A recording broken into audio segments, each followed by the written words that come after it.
Hello, hello, hello, my dear student. Hello, welcome to Smart Class Institute.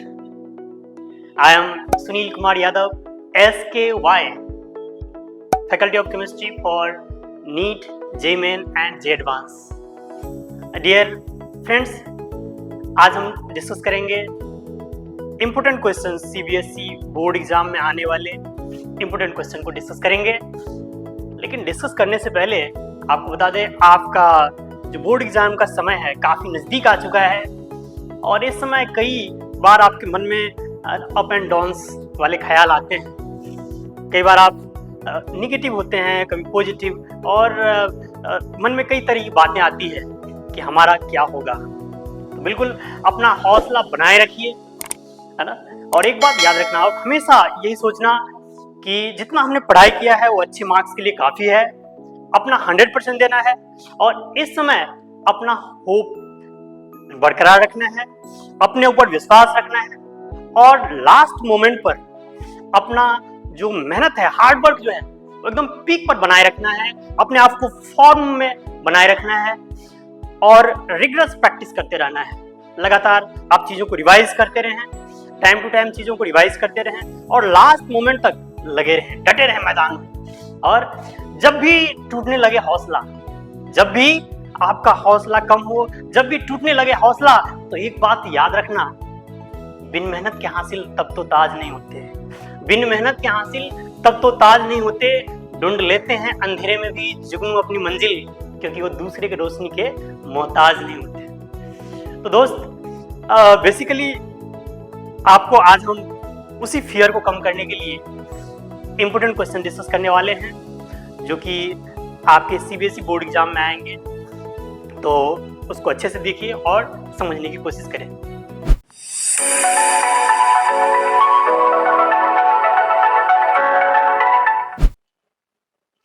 तो class 10 chemistry में जो important question board exam में आने वाले हैं उसमें सबसे पहले आज हम डिस्कस करेंगे metal and non metal chapter से टॉप क्वेश्चंस को। सबसे पहला क्वेश्चन है आपके लिए, why do ionic compound conduct electricity in molten state and not in solid state. तो आयनिक कंपाउंड जो है मोल्टन स्टेट में इलेक्ट्रिसिटी को तो कंडक्ट करता है लेकिन सॉलिड स्टेट में नहीं करता है, ऐसा क्यों? Why it is so?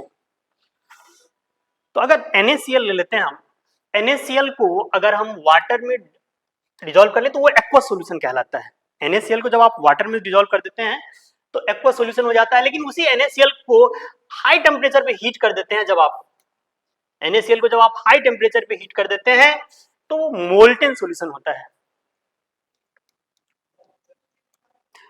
लगभग 1000 केल्विन से भी ज्यादा टेम्परेचर पर NaCl मेल्ट होता है। तो NaCl का मेल्टिंग पॉइंट काफी हाई होता है। अब उसके मेल्टिंग पॉइंट टेम्परेचर तक, इतना हाई टेम्परेचर पर ये अपने आयंस में ब्रेक हो जाते हैं Na+ एंड Cl- आयन में।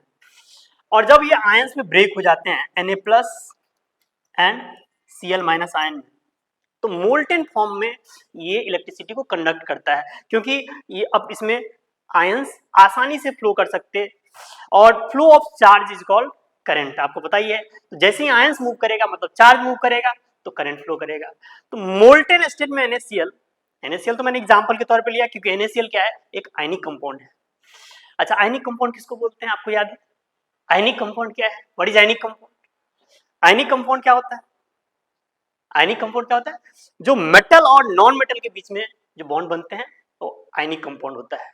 यानी कि अगर कोई कंपाउंड ऐसा है जिसमें मेटल और नॉन मेटल के बीच में बॉन्डिंग है तो उसको क्या बोलते हैं? Ionic compound. एक इलेक्ट्रो पॉजिटिव एलिमेंट होना चाहिए, एक इलेक्ट्रो नेगेटिव एलिमेंट होना चाहिए। The bond form between metal and non metal और electro positive and electro negative element is called ionic compound. तो अगर कोई आयनिक कंपाउंड है और वो आयंस में ब्रेक हो चुके हैं तो आसानी से उसमें इलेक्ट्रिसिटी का फ्लो होता है, यानी मोल्टेन फॉर्म में फ्री आयंस होता है और फ्री आयंस की वजह से मोल्टेन स्टेट में इलेक्ट्रिसिटी का फ्लो होता है, जबकि सॉलिड स्टेट में ऐसा नहीं होता है। सॉलिड स्टेट में फ्री आयंस नहीं होते तो आयंस का मूवमेंट नहीं हो पाता।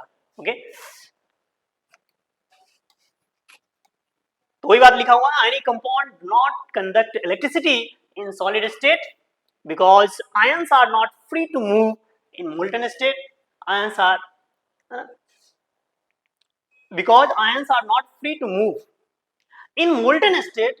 Ions are free to move. तो सॉलिड स्टेट में आयंस फ्री से मूव नहीं करता है. बिल्कुल ऐसे ही टू द पॉइंट लिखना है आपको एग्जाम में. ओके.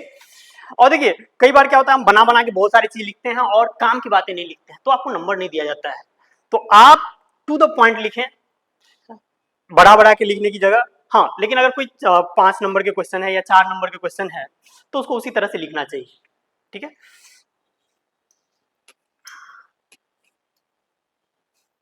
अच्छा, ये जो क्वेश्चंस जो हम आपको बता रहे हैं ये question multiple times already board exam में आ चुके हैं.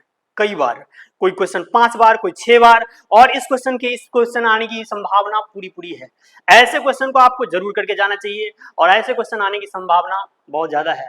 There is high probability of such questions. तो इसलिए उसको अच्छे से देखिए और अच्छे से सीख लीजिए. नेक्स्ट क्वेश्चन है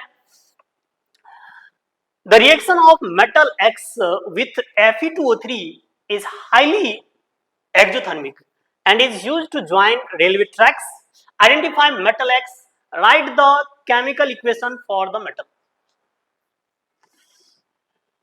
तो आपको बेसिकली ये रिएक्शन थर्माइट रिएक्शन से रिलेटेड है. आपने पढ़ा होगा.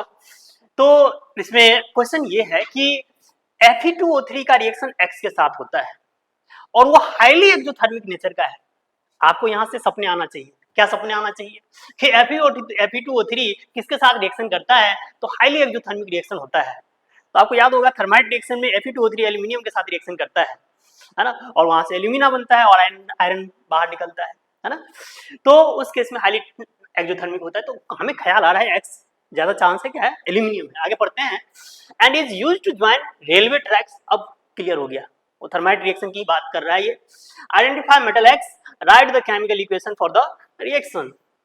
तो देखिए X क्या है. X क्या है एल्यूमिनियम है और एल्यूमिनियम रिएक्शन करता है Fe2O3 के साथ तो Al2O3 बनता है और आयरन बनता है.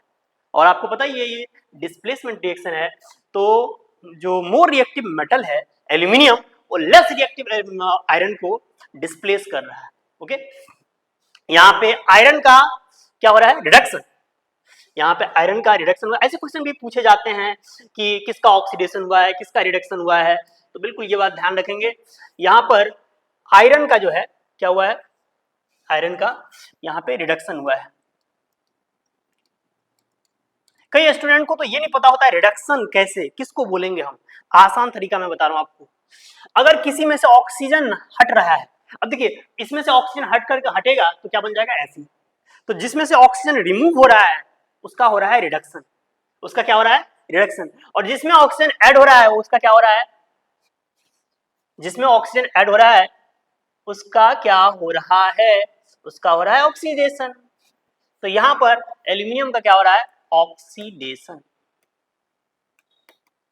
तो अगर आपसे क्वेश्चन पूछा जाता है ना कि इसमें ऑक्सीडाइज कौन हो रहा है तो उसका जवाब होगा एल्यूमिनियम. कई लोग जवाब में क्या लिखते हैं Al2O3. गलत. आप कौन ऑक्सीडाइज हो रहा है तो इसका जवाब क्या होगा एल्यूमिनियम.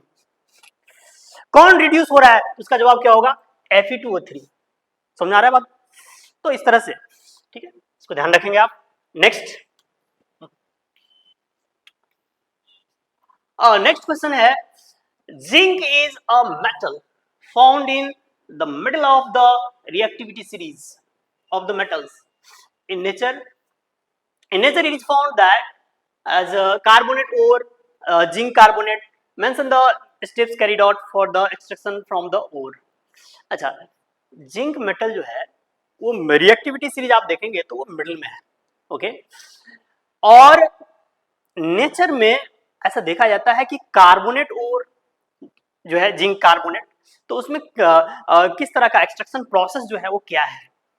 अब इस क्वेश्चन को सॉल्व करने से पहले मैं इससे रिलेटेड कुछ थ्योरीज आपके डिस्कस करना चाहता हूं ताकि इस तरह के क्वेश्चन आप जरूर कर पाए. और मैं आपको बता दूं इस क्वेश्चन में आप मेरे तरफ से 5 स्टार लगा लीजिए. 5 स्टार मतलब आएगा आएगा आएगा एग्जाम में आएगा. याद रखना जब मैं बोलता हूं आएगा तो एग्जाम में आता भी है. इसीलिए आप इसको अच्छे से कर लें और अच्छे से समझ लें. ओके।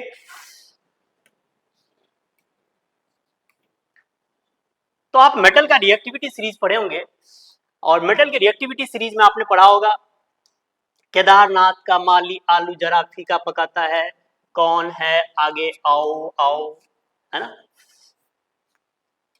इधर देखिए, तो यहां पर मोर रिएक्टिव मेटल है, जो मोर रिएक्टिव मेटल है वो है potassium, sodium, calcium, magnesium, aluminium, इन सब की रिएक्टिविटी सबसे ज्यादा है। और इलेक्ट्रोलाइटिक रिडक्शन में मोल्टन मेटल क्लोराइड या ऑक्साइड जो भी रहता है इसका, तो हम इसका बेसिकली जो जिस टेक्निक का इस्तेमाल किया जाता है इसके एक्सट्रैक्शन में, वो है इलेक्ट्रोलाइटिक रिडक्शन। ओके, यानी कि जो हाईली रिएक्टिव मेटल्स होते हैं उसके लिए किस टेक्निक का इस्तेमाल करते हैं, इलेक्ट्रोलाइटिक रिडक्शन का। ठीक है जी। जो मॉडरेटली रिएक्टिव मेटल्स हैं, मॉडरेटली रिएक्टिव कौन कौन है, जिंक है, आयरन है, लेड है और कॉपर है, ये सब मॉडरेटली रिएक्टिव है। और जो मॉडरेटली रिएक्टिव मेटल होते हैं उनका रिडक्शन उसके मेटल ऑक्साइड का रिएक्शन कार्बन के साथ करवाते हैं।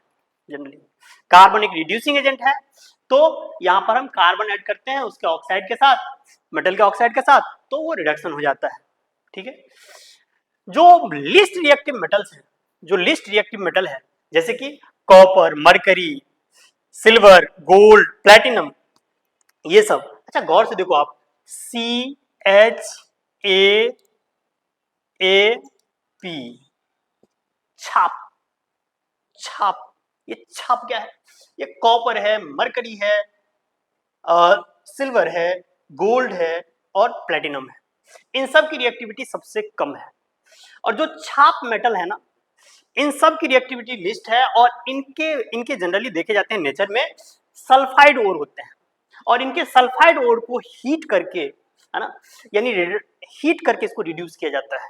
तो इसके लिए जो टेक्निक इस्तेमाल किया जाता है, हीटिंग टेक्निक का इस्तेमाल किया जाता है। ओके, तो क्या क्या आपने सीखा कि अगर कोई हाईली रिएक्टिव मेटल्स है तो उसका इलेक्ट्रोलाइटिक रिडक्शन करवाते हैं, अगर मॉडरेटली रिएक्टिव है तो उसका क्या कराते हैं, कार्बन के साथ रिडक्शन करवाते हैं, रिडक्शन रिएक्शन। और जो लिस्ट रिएक्टिव मेटल्स होते हैं तो उनके सल्फाइड को हीट किया जाता है, तो उसको प्यूरिफाई करने के लिए बेसिकली ये टेक्निक का इस्तेमाल किया जाता है। नेक्स्ट,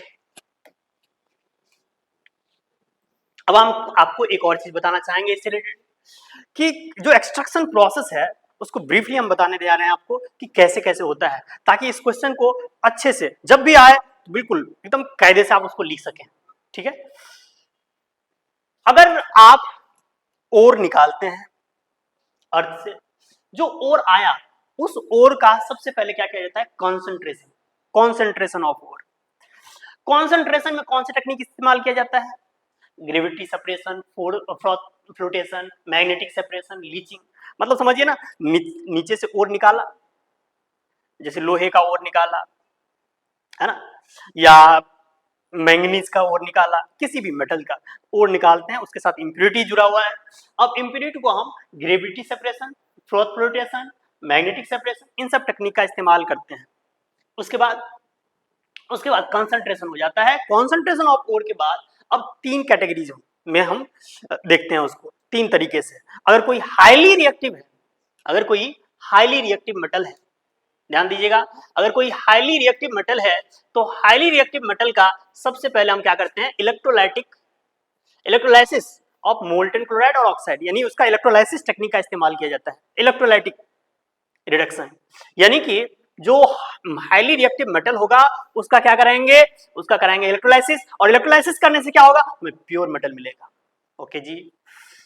अगर मॉडरेटली रिएक्टिव मेटल्स हैं, तो अगर मॉडरेटली रिएक्टिव मेटल्स हैं तो उनके दो कैटेगरीज हो सकते हैं, वो दो तरह का हो सकता है, एक हो सकता है कार्बोनेट ओर वाला और दूसरा हो सकता है सल्फाइड ओर वाला। जो कार्बोनेट ओर वाला होगा उसका कराएंगे calcination, C4 carbonate, C4 calcination, C4 carbonate, C4 calcination, ओहो हो, C4 कार्बोनेट, C4 कैल्सिनेशन। यानी जो मॉडरेटली रिएक्टिव मेटल्स होंगे उसका हम करेंगे, उसमें अगर कार्बोनेट ओर है तो उसका हम कराएंगे कैल्सिनेशन। ठीक है जी। और कैल्सिनेशन करने से क्या होगा, कैल्सिनेशन कैसे करते हैं, हीट करके करते हैं, और कैल्सिनेशन से क्या होगा, कैल्सिनेशन से हमें मेटल ऑक्साइड मिलेगा। अब मेटल ऑक्साइड बन चुका है, मेटल ऑक्साइड का फिर रिडक्शन कराएंगे, उसमें कार्बन मिलाएंगे या फिर एल्यूमिनियम मिला सकते हैं। कार्बन या एल्यूमिनियम मिलाते ही हो जाएगा वो मेटल ऑक्साइड कन्वर्ट जाएगा मेटल में, और इस तरह से हमें इम्प्योर मेटल मिलेगा और फाइनली हम उसमें से प्योर मेटल एक्सट्रैक्ट कर लेते हैं। ठीक है जी। अब दूसरा वैरायटी हो सकता है, अगर मॉडरेटली रिएक्टिव मेटल्स है तो उसमें दूसरा वैरायटी हो सकता है सल्फाइड ओर वाला। अगर वो सल्फाइड ओर वाला है तो उसका हम करते हैं रोस्टिंग, है ना, रोस्टिंग। देखिए C4 कार्बोनेट, C4 कैल्सिनेशन, लेकिन रोस्टिंग में सल्फाइड ओर का कराते हैं क्या, रोस्टिंग, और रोस्टिंग के बाद मेटल ऑक्साइड मिलता है। मेटल ऑक्साइड जो मिला, अब उसको हम कार्बन या एल्यूमिनियम के साथ रिएक्ट कराते हैं। जैसी रिएक्शन कराते हैं रिडक्शन होता है, हमें मिलता है इम्प्योर मेटल, और इम्प्योर मेटल से फाइनली हमें फिर प्योर मेटल मिल जाता है। तो इस तरह से मॉडरेटली रिएक्टिव मेटल का भी हम क्या कर सकते हैं, एक्सट्रैक्शन कर सकते हैं। अब तीसरा वैरायटी क्या होगा, तीसरा वैरायटी होता है लेस रिएक्टिव मेटल, सबसे कम रिएक्टिव मेटल, जो हमने छाप मेटल के बारे में बताया था आपको।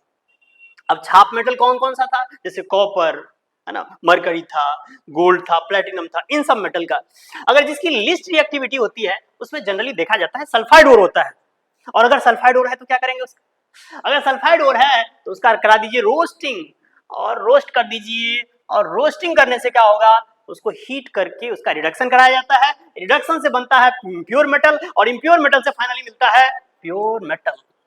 ओके, तो इस तरह से एक्सट्रैक्शन किए जाते हैं। ठीक है, ये बीच वाला जरूर याद रखिएगा, कार्बोनेट ओर का हम करते हैं कैल्सिनेशन, और सल्फाइड ओर का करते हैं roasting. Okay, move to the next. अब आते हैं उस क्वेश्चन में, जो क्वेश्चन मैंने आपसे पूछा था। ये क्वेश्चन कई बार रिपीट हो चुका है, बार बार आते रहता है, बोर्ड वाले को शर्म नहीं आती है, बार बार पूछते रहते हैं, है ना, इसीलिए इसको अच्छे से आप पढ़ लेंगे। क्वेश्चन ये था कि zinc is a metal found in the middle of the activity series, और इनके जो कार्बोनेट ओर है वो है जिंक कार्बोनेट, और जिंक कार्बोनेट का बेसिकली हम किस टेक्निक का यूज करके एक्सट्रैक्शन करेंगे, वो टेक्निक के बारे में बताइए। ठीक है, वो स्टेप्स बताइए। तो जैसा कि मैंने आपको बताया कि कार्बोनेट ओर जो होता है उसका क्या किया जाता है, कैल्सिनेशन। तो आइए, conversion of the carbonate ore into metal oxide, this is done by calcination. For carbonate ore, calcination is the process. अब calcination क्या है, calcination is the process of heating the ore strongly in the absence or limited supply of air. याद रखिएगा, ये underline कर लीजिए, अपने दिमाग में हाईलाइट कर लीजिए।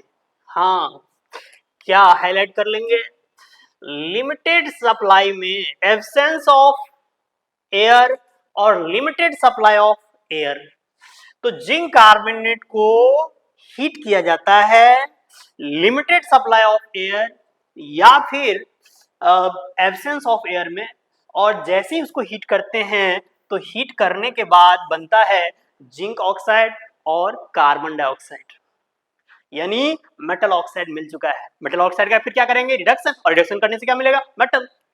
ओके, तो फिर बेसिकली हम बात कर रहे थे कैल्सिनेशन क्या है। तो कैल्सिनेशन क्या है, calcination is the process of heating the ore in the absence or limited supply of air, the zinc carbonate on heating decomposes to form zinc oxide.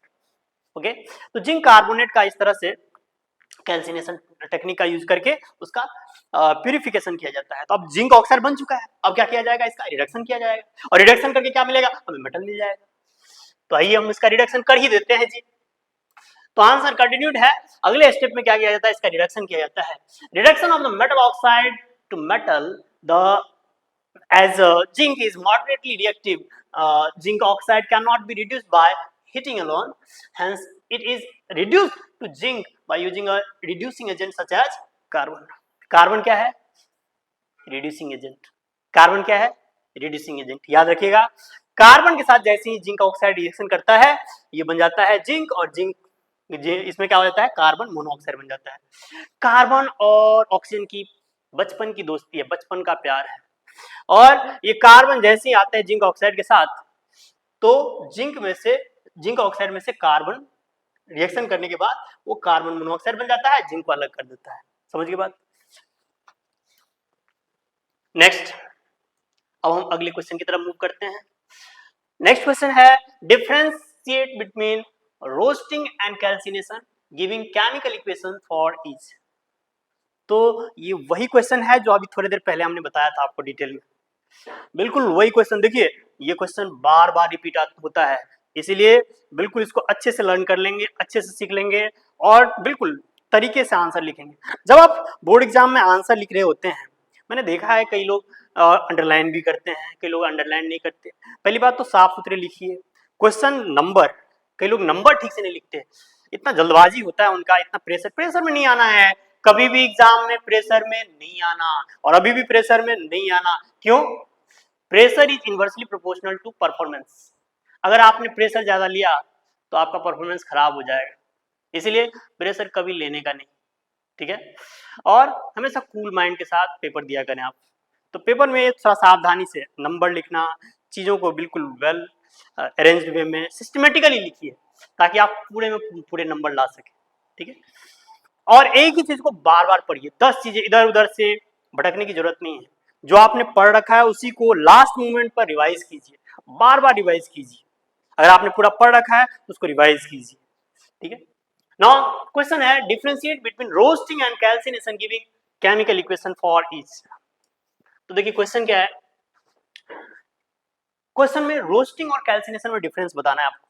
तो देखिए one is heated in excess of air, यानी पहले ही बोल दिया मैंने, roasting जो किया जाता है वो एक्सेस ऑफ एयर में किया जाता है, जबकि कैल्सिनेशन जो है वो एब्सेंस ऑफ एयर में या फिर लिमिटेड सप्लाई ऑफ एयर में। जब हम एयर की बात करते हैं तो आप ऑक्सीजन समझा करें, हालांकि एयर का मतलब होता है मिक्सचर ऑफ सेवरल गैसेस जिसमें कि ऑक्सीजन भी है, okay. This is used for sulphide ore, yes. जो आपका रोस्टिंग टेक्निक है, रोस्टिंग में एस आ रहा है और सल्फाइड में भी एस आ रहा है। तो रोस्टिंग वाला जो टेक्निक है वो किसमें यूज किया जाता है, वो सल्फाइड ओर में होता है, जबकि कैल्सिनेशन टेक्निक कार्बोनेट ओर में होता है। Next, sulphur dioxide is produced along with metal oxide. इस रिएक्शन में सल्फर डाइऑक्साइड बनता है, sulphur dioxide is produced along with metal oxide, metal oxide के साथ साथ सल्फर डाइऑक्साइड इसमें बनता है, ठीक है। CO2 is produced along with metal oxide, yes. जब सल्फाइड ओर है तो सल्फर डाइऑक्साइड निकलेगा ना जी, और अगर कार्बन है तो कार्बन डाइऑक्साइड मिलेगा ना, कार्बोनेट ओर में क्या निकलेगा, कार्बन डाइऑक्साइड, खत्म, है ना।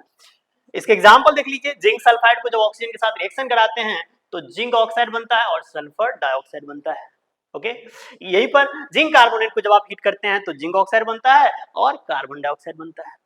तो ये एक्सट्रैक्शन टेक्निक में इस्तेमाल किया जाता है, यानी कैल्सिनेशन एंड रोस्टिंग ये है, और ये दोनों में डिफरेंस है। Let's move to the next question. Next question है why are copper vessel corrode with a green coating in the rainy season. बरसात के मौसम में आपने देखा होगा कॉपर के बर्तन जो होते हैं वो हरे हरे हो जाते हैं। क्वेश्चन है कैसे?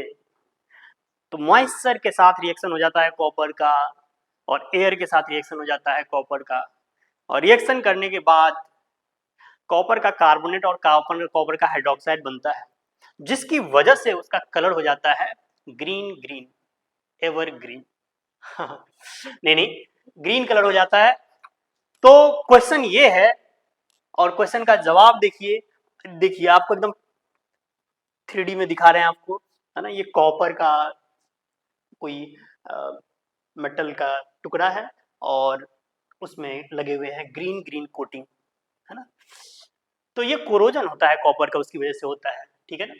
तो copper vessels develop a green coating in the rainy season because the moisture in the air combined with carbon dioxide causes a chemical reaction where copper reacts to form copper carbonate which appears as a green patina on the surface of the vessel. अब यहाँ पे question है कि copper क्या क्या बोला मैंने, copper का रिएक्शन होता है मॉइस्चर के साथ, मॉइस्चर मतलब पानी, पानी है, और उसके साथ ऑक्सीजन, ऑक्सीजन के साथ जैसी रिएक्शन करता है, यानी कि कॉपर पानी और ऑक्सीजन के साथ जैसी रिएक्शन करता है कार्बन डाइऑक्साइड के प्रेजेंस में, तो बनता है कॉपर का कार्बोनेट और कॉपर का हाइड्रोक्साइड। ये जो बना बेसिक कॉपर कार्बोनेट, इसी का कलर होता है ग्रीन। यानी कि जो कॉपर कार्बोनेट और कॉपर हाइड्रोक्साइड बनाना, उसी का कैसा कलर होता है? Green green. ठीक है, इसको आप यूं याद रखें तो अच्छा रहेगा, अच्छा रहेगा कि आप यूं यूं याद रखें। कैसे कैसे? तो आप कॉपर का रिएक्शन करा रहे हैं पानी के साथ, और किसके प्रेजेंस में? तो ऑक्सीजन के प्रेजेंस में। तो यहां पे चांसेस है कॉपर के हाइड्रोक्साइड बनने का। ठीक है जी। लेकिन कॉपर का रिएक्शन अगर होता है CO2 के साथ in the presence of oxygen, तो बन जाएगा कॉपर का कार्बोनेट, CuCO3। दोनों मिला के ये रिएक्शन है। तो सीधे सीधे आप लिख सकते हैं कॉपर, पानी, ऑक्सीजन और कार्बन डाइऑक्साइड, ये तीनों इन्वायरमेंट में फ्री के ऑक्सीजन है, फ्री के कार्बन डाइऑक्साइड है, और ये एयर में मौजूद होता है, मॉइस्चर के साथ रिएक्शन करता है कॉपर का, तो कॉपर बेसिक कॉपर कार्बोनेट बनता है, यानी कॉपर कार्बोनेट और कॉपर हाइड्रोक्साइड बनता है साथ में, जिसकी वजह से इसका कलर हो जाता है ग्रीन। ओके,